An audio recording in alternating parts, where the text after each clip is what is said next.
Enne muiste ellas taad oma eidega. Taad soovis, et küpsetagu eid talle leiva kakkuke. Eid korjas siis jahutolmu mitmest kotist kokku ja küpsetaksi leiva kakkukesse. Võidis selle pealt võia piimaga ja pani akna peale jahtuma. Kakkuke jahtus akna peal, kuni tal aeg igavaks läks.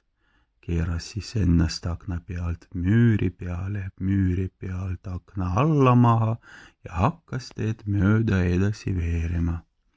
Veeres teid pidi ikka kiiremini ja kiiremini. Teel tuli vastu Jaanes ja ütles: kakkuke, ma söön su ära. Ära söö, kuula, ma parem laulan sulle. No laulas siis pealegi. Kakkuke laulis: Jaanesekene, Jaankukene, eidi käest pagesin ära, taadi käest pagesin ära, sinu käest pagen ka ära. Ja kakkuke hakkas jälle kiiresti edasi liiguma, nii et Jaanes ei saanud mitte ligigi. Veeres ikka edasi ja edasi metsa mööda, kuni tuli hunt vastu ja ütles: kakkuke, ma söön su ära. Ära söö, kuula, ma parem laulan sulle. No laula siis pealegi.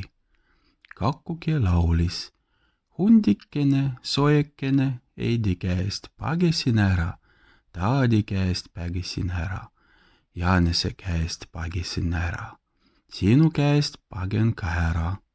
Kakkuke hakkas kiiresti jälle veerema ja pääseski nii viisi hundi käest. Veeres siis kakkuke ikka edasi ja edasi, kuni talle karu vastu tuli ja ütles: kakkuke, ma söön su ära. Ära söö, kange karu, ma parem laulan sulle ilusa laulu.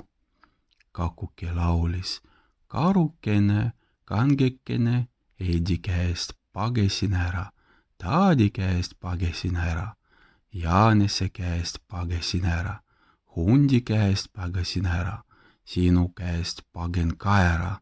Ja kohe hakkas kakkuke jälle edasi liikuma kiiresti, ei karu saanud talle ligigi. Veeres siis kakkuke ikka edasi metsa mööda ja nurme mööda, kuni tuli vastu rebane. Rebane nägi kakkukest veeremas, jooksis lähemale ja ütles: tere, kakkukene, tere, kui ilus ja kui ümerik sa oled. Kakkusele meeldis rebase kiitus ja ta hakkas talle laulma: rebasekene, reinukene, eidi käest pagesin ära, taadi käest pagesin ära, Jaanese käest pagesin ära, hundi käest pagesin ära, karu käest pagesin ära, sinu käest pagen ka ära. Küll on ilus laul, kahju aega, et mul kõrvakuulmine on töntsiks jäänud. Tule istu minu niina peale ja laula veel üks kord, kuulen siis paremini. Kakkuke istus rebase niina peale ja laulis uuesti oma laulu. Kavas rebane aga tegi kord amps ja kakkuke oligi söödud.